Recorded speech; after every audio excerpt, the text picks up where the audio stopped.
So hello बच्चों, I hope आप सब बढ़िया होंगे। तो एक और टॉपिक बहुत इंपॉर्टेंट, ऑर्गेनिक केमिस्ट्री में भी काम आता है, इनऑर्गेनिक में तो काम आता ही है, calculation of sigma and pi bond. तो सबसे पहले मैं आपको एक बहुत बेसिक सी चीज बताने वाला हूं कि अगर सिंगल बॉन्ड की हम बात करते हैं, कौन से बॉन्ड की बात करते हैं? सिंगल बॉन्ड की।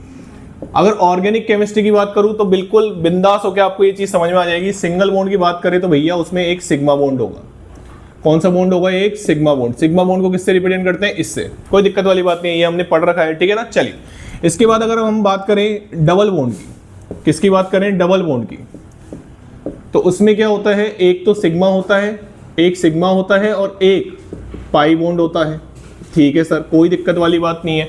और अगर हम बात करें ट्रिपल बॉन्ड की, अगर हम बात करें ट्रिपल बॉन्ड की, तो बेटा इसमें एक तो सिग्मा होता है और दो पाई बॉन्ड होते हैं। आराम से देखो, अगर आप कोई ऑर्गेनिक केमिस्ट्री का क्वेश्चन सॉल्व कर रहे हैं तो ये आपके लिए सफिशिएंट है। इनको मल्टीपल बॉन्ड बोला जाता है। क्या बोला जाता है इनको? मल्टीपल बॉन्ड बोला जाता है। मल्टीपल बॉन्ड, एक से ज्यादा बॉन्ड दो एटम के बीच में, दो एटम के बीच में बात हो रही है। मैं ये बहुत खास बात बताना चाहूंगा, बिटवीन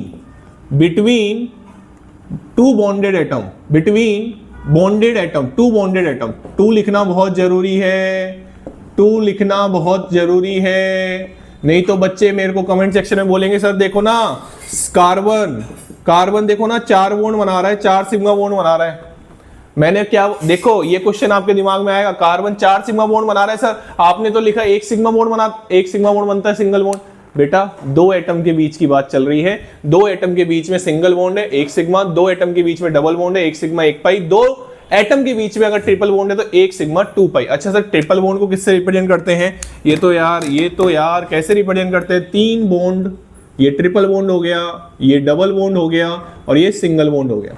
बात समझ में आ गई? अभी मैं अगर ऑर्गेनिक केमिस्ट्री की बात करूं, कोई एक्सेप्शन नहीं है, कुछ भी नहीं है, लेकिन जैसे ही हम इनऑर्गेनिक केमिस्ट्री में आगे बढ़ते हैं, मैं डी ब्लॉक मेटल्स की बात नहीं कर रहा हूं, सुन लेना दोनों कान खोल के। कोई ज्यादा समझदार बच्चा मेरे को कमेंट सेक्शन में लिखेगा कि सर ये देखो आपने गलत पढ़ा दिया। मैं बात कर रहा हूं पी ब्लॉक नॉन मेटल्स की, नॉन मेटल्स की मैं बात कर रहा हूं। और आप कार्बन के केस में आराम से ये लगा सकते हैं पूरी ऑर्गेनिक केमिस्ट्री में, ठीक है ना। चलिए, इसके क्वेश्चन एक साथ कर लेंगे, पहले कॉन्सेप्ट समझ लेते हैं। सर आप कहना क्या चाह रहे हो? आप कहना क्या चाह रहे हो? मतलब आप ये कहना चाह रहे हो कि जैसे हमने पढ़ा H एक बॉन्ड बनाता है, O 2 बॉन्ड बनाता है और N 3 बॉन्ड बनाता है, यही पढ़ा सबने। बताओ हाइड्रोजन में कितना वैलेंस इलेक्ट्रॉन था? एक। इसमें कितने वैलेंस इलेक्ट्रॉन थे? 2s2 2p4, दो अनपेयर्ड इलेक्ट्रॉन थे। इसमें कितने अनपेयर्ड इलेक्ट्रॉन थे? 2s2 2p3। इसमें 3 अनपेयर्ड इलेक्ट्रॉन थे, इसमें 2 अनपेयर्ड इलेक्ट्रॉन थे, इसमें 1 अनपेयर्ड इलेक्ट्रॉन था। Single bond, double bond, triple bond. Sir एक चीज बताऊं क्या, अगर हम कार्बन की बात करें, तो सर कार्बन का कॉन्फ़िगरेशन होता है 2s2 2p2। अरे हाँ या ना? अगर मैं इसको एक्साइटेड कर दूं सर, कार्बन की अगर एक्साइटेड स्टेट अगर मैं बनाऊं तो सर ये कार्बन की एक्साइटेड स्टेट तो ऐसे बन जाएगी। बोलो हाँ या ना? ये देखो, ये देखो, ये देखो। तो सर कार्बन को तो 4 बॉन्ड बना लेने चाहिए थे, बट बेटा ये जो ये आपको दिख रहा है, ये C2 सॉलिड, ये ऐसे बनता ही नहीं है। बहुत खास बात बता रहा हूं, ये आपको बहुत कम जगह मिलेगी। यहाँ ये C2 सॉलिड बनता ही नहीं है, एग्जिस्ट ही नहीं करता। सर 4 अनपेयर्ड इलेक्ट्रॉन है, बन जाने चाहिए थे, नहीं बनता। एक बॉन्ड शेयरिंग से हम कोवेलेंट बॉन्ड की बात कर रहे हैं। आराम से देखो, तसल्ली से, बिल्कुल आराम से समझ में आएगा आपको, ठीक है। ये एग्जिस्ट क्यों नहीं करता, आइए मैं आपको समझाता हूं कैसे। ये बात समझ में आ गई, इस पे क्वेश्चन करेंगे अभी हम। और ये ध्यान रखना, दो एटम के बीच में बॉन्ड बन रहा है तो पहला सिग्मा दूसरा पाई बनता है, लेकिन उसमें भी एक एक्सेप्शन है जो हम एमओटी में पढ़ाते हैं, C2 एक एक्सेप्शन है और इसको एक्सप्लेन किया जाएगा एमओटी से। इसमें सिग्मा बॉन्ड नहीं है, इसमें दोनों पाई बॉन्ड है और ये क्वेश्चन बहुत बार पूछा जा चुका है। एमओटी एक्सप्लेन करती है, मैं फिर से बता रहा हूं, आई नो कि ये एक्सेप्शन है इस बात का कि पहले दो एटम के बीच में सिग्मा बॉन्ड बनता है, उसके बाद पाई बॉन्ड बनता है। आराम से देखो, क्योंकि सिग्मा बॉन्ड एक से ज्यादा आप नहीं देख रहे हो, अच्छे से देखो, चाहे सिंगल बॉन्ड हो, चाहे डबल बॉन्ड हो, चाहे ट्रिपल बॉन्ड हो, सिग्मा बॉन्ड एक ही है, बाकी सब पाई होते हैं। बात समझ में आ गई? लेकिन ये एक्सेप्शन है C2, इसमें दोनों पाई बॉन्ड होते हैं। इसको एमओटी से हम आराम से जब जैसे जैसे टॉपिक आगे बढ़ेगा एक्सप्लेन करेंगे। क्लियर हो गई बात? चलिए अभी इसकी बात कर लेते हैं कि सर ये एग्जिस्ट क्यों नहीं कर रहा। आइए, ये बात समझ में आ गई, क्वेश्चन एक साथ कर लेंगे हम। चलिए सर आइए कुछ खास बातों की तरफ बढ़ते हैं। देखो, आपको पता है कि अगर कार्बन की मैंने इलेक्ट्रॉनिक कॉन्फ़िगरेशन लिखी एक्साइटेड स्टेट में, तो अभी तो लिखी थी मैंने, क्या लिखी थी? 2s1 और 2p3। मतलब S में 1 इलेक्ट्रॉन था और P में कितने इलेक्ट्रॉन थे, 3 इलेक्ट्रॉन थे। बोलो हाँ या ना, अरे बोलो हाँ या ना। तो देखना भाई, ध्यान से देखना, आराम से समझ में आएगी बात के, आराम से समझ में आएगी। ये मैंने s ऑर्बिटल बना दिया, s ऑर्बिटल बना दिया, ये देखो आराम से, ये मैंने p ऑर्बिटल बना दिया x एक्सिस पे, ये x, ये अपन मान लेते हैं y और ये मान लेते हैं z, कोई टेंशन वाली बात नहीं है। और ये यहाँ पे मैंने p ऑर्बिटल बना दिया z एक्सिस वाला और यहाँ पे p ऑर्बिटल बना दिया y एक्सिस वाला। देखो आराम से, अब मेरे को 2 C एटम मिलाने थे, आइए 2 C एटम मिला लेते हैं। अपने क्या जा रहा है, ये देखो, ये देखो 2 C एटम मिला लेते हैं। ये देखो, ये देखो, ये अपन ने ये बनाया, ये बनाया और ये बनाया और ये बनाया, बिल्कुल सेम, बिल्कुल डिट्टो, कुछ नहीं कुछ नहीं कुछ नहीं, कुछ अलग नहीं करना, बिल्कुल सेम। ये क्या हो गया x, ये क्या हो गया y और ये क्या हो गया z। दोनों C2, ये कार्बन ये भी कार्बन। अब आप अपनी बुद्धि लगा लो, आप इसको कोई से भी इंटरन्यूक्लियर एक्सिस से मिलाओ इन दोनों एटम को, मैक्सिमम 3 लोब में ही इंटरेक्शन होगा, क्योंकि जो p ऑर्बिटल्स होते हैं वो आपस में परपेंडिकुलर होते हैं, तीनों परपेंडिकुलर बनाए, एक s ऑर्बिटल बीच में बनाया। आप इसको कोई से भी इंटरन्यूक्लियर एक्सिस से मिलाओ, मैक्सिमम 3 बॉन्ड इंटरेक्ट कर सकते हैं 2 एटम के बीच में। मैं नॉन मेटल्स की बात कर रहा हूं, कोई अपनी बुद्धि ना लगाए कमेंट सेक्शन में, मैं बात कर रहा हूं नॉन मेटल्स की। किसकी बात कर रहा हूं, नॉन मेटल्स की, और कार्बन नॉन मेटल ही होता है मेरे हिसाब से। तो यही रीजन है, मैक्सिमम 3 लोब इंटरेक्ट हो सकती है एक टाइम पे, एक टाइम पे मैक्सिमम 3 लोब इंटरेक्शन हो सकती है, और 3 लोब इंटरेक्शन होगी तो 3 बॉन्ड बनेंगे। कितने बॉन्ड बनेंगे, 3, 4 नहीं बन सकते, तो इसलिए ये एग्जिस्ट नहीं करता है। लेकिन C2 वेपर एग्जिस्ट करता है, ये एक्सप्लेन करती है MOT। सुन लो अच्छे से, सुन लो अच्छे से, क्लियर हो गई बात। ये बहुत इंपॉर्टेंट कॉन्सेप्ट था जो मैंने आपको समझाया। चलिए आगे बढ़ते हैं। तो अगर मैं आगे बढ़ूं और ऐसे ही 2 क्वेश्चन आपको मैं बताऊं कि सर एक चीज बताओ, एक चीज बताओ, हमने पढ़ा है कि N2 एग्जिस्ट करता है N ट्रिपल बॉन्ड N, लेकिन सर ये तो एग्जिस्ट करता ही नहीं है, ये तो एग्जिस्ट ही नहीं करता। ऐसे ही sir O double bond exist करता है, एग्जिस्ट, बट सर ये S डबल बॉन्ड S तो एग्जिस्ट ही नहीं करता। ये क्या चक्कर है, ये क्या चक्कर है, दोनों एक ही ग्रुप के एलिमेंट है, ये क्या चक्कर है, आइए समझाता हूं मैं आपको। यहां पे जो नाइट्रोजन का जो पाई बॉन्ड बन रहे हैं, यहां पे देखना नाइट्रोजन की कॉन्फ़िगरेशन होती है 2s2 2p3, कोई दिक्कत नहीं है। यहां पे आप देखें तो 2s, यहां पे आप देखें आराम से, ये देखो आराम से, कोई दिक्कत नहीं है, 2p3 आराम से देखो। इसमें जो पाई बॉन्ड बन रहे हैं ना बेटा, इसमें जो पाई बॉन्ड बन रहे हैं वो p पाई बॉन्ड बन रहे हैं।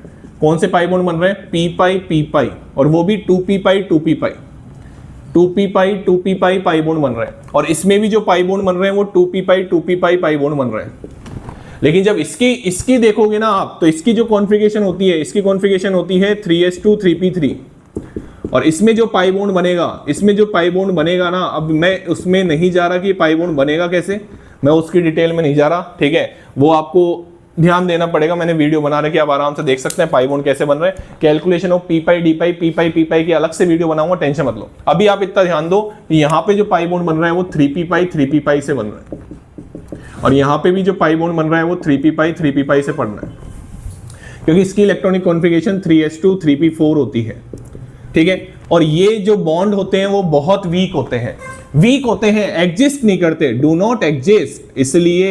इसलिए p ट्रिपल बॉन्ड p और s double bond s exist नहीं करते हैं। किसी भी बच्चे को ये डाउट है सर आपने 3p पाई कैसे लिख दिया, अभी वो बच्चा केवल इतना समझे कि सर जो पाई बॉन्ड बना रहे हैं वो इस ऑर्बिटल से बना रहे हैं, सर जो पाई बॉन्ड बना रहे हैं वो इस ऑर्बिटल से बना रहे हैं, कैसे बना रहे हैं वो एक अलग वीडियो में हम एक्सप्लेन करेंगे, ठीक है। तो ये बहुत इंपॉर्टेंट क्वेश्चन थे, मैं रफ कर रहा हूं, ठीक है ना। चलिए अब मैं आपको सिग्मा और पाई बॉन्ड गिनना बताता हूं, ठीक है, एक आध एग्जाम्पल से, अच्छे एग्जाम्पल से बताता हूं। आइए, जैसे मैंने आपको बोला, ठीक है, जैसे मैंने आपको बोला, सिंपल सा एक एग्जांपल लिया, पहला ही एग्जांपल ले लेते हैं। जैसे मैंने लिखा C2H6, ठीक है। तो आप सबको पता है कि सर अगर हमको स्ट्रक्चर देगा C2H6, सबको पता है ये बहुत इथेन 10th क्लास से में बता दिया जाता है। 10th क्लास का क्वेश्चन करा रहा हूं। पहला, कितने सिग्मा दिख रहे हैं सर, ऑब्वियसली 7 सिग्मा दिख रहे हैं। कोई पाई बॉन्ड दिख रहा है, नहीं दिख रहा, खत्म करो ना बात को, क्या दिक्कत है। इसके बाद दूसरा क्वेश्चन करा दो सर, एसिटिलीन क्या हो जाएगा सर, C2H2 सर, इसमें बता दो ना, इसमें आराम से देखो। जो बच्चे गलती करके आते हैं ना वो मैं आपको डायरेक्ट बता रहा हूं, इसमें कितने सिग्मा हो गए, 3 सिग्मा और 2 पाई। अब मैं आपको बताता हूं गलती बच्चे कहां करके आते हैं। जैसे क्वेश्चन ने पूछा हेक्सेन में बताओ, हेक्सेन में, और ये स्ट्रक्चर दे दी, और ऐसे क्वेश्चन बहुत आते हैं, भर भर के क्वेश्चन आते हैं, हर एग्जाम में क्वेश्चन आते हैं। और बच्चा पता है क्या गलती करके आता है, हर साल मैं ये ऑब्जर्व करता हूं कि बच्चे ये जब भी बॉन्ड लाइन नोटेशन आता है ना, जिसमें कार्बन और हाइड्रोजन बॉन्ड दिखाई नहीं देते, तो वो भी गिनने होते हैं। इसका ध्यान रखना, मैं बहुत बहुत इंपॉर्टेंट तरीके से इसको आपको समझा रहा हूं कि यहाँ पे कार्बन हाइड्रोजन बॉन्ड गिनना मत भूल जाना। तो यहाँ पे कार्बन की वैलेंसी 4 होती है, तो ये क्वेश्चन में आपको दे रखा था, तो आपको ऐसे बनाना था। ये हाइड्रोजन लगे हुए हैं, वो दिखाई नहीं देते, ये बॉन्ड लाइन नोटेशन बोलते हैं इसको, ये पढ़ाया जाता है ऑर्गेनिक केमिस्ट्री में, बॉन्ड लाइन नोटेशन, कोई दिक्कत वाली बात नहीं है। अब आप आराम से गिन लीजिए, यहाँ पे हाइड्रोजन, यहाँ पे हाइड्रोजन, यहाँ पे हाइड्रोजन, 6 तो ये हो गए, और आप 1 से 2 बन रहे हैं, तो 2 2 4 मेरे हिसाब से यहाँ पे आपके हो रहे हैं 18, 2 2 4 2 6 2 8 10 12 और 6 18 सिग्मा बॉन्ड बन रहे हैं। ऐसे ही आप कैलकुलेट कर सकते हैं, कोई दिक्कत नहीं है, आप ऐसे ही बेंजीन में कैलकुलेट करें। लेकिन एक चीज का ध्यान रखें, कार्बन की 4 वैलेंसी होती है, हाइड्रोजन वो कभी दिखाएगा नहीं, आपको बनाने पड़ेंगे, ऐसे बनाने पड़ेंगे, ऐसे बनाने पड़ेंगे। यही सबसे बड़ी गलती करके आते हैं बच्चे एग्जाम में, बहुत बड़ी गलती यही करके आते हैं।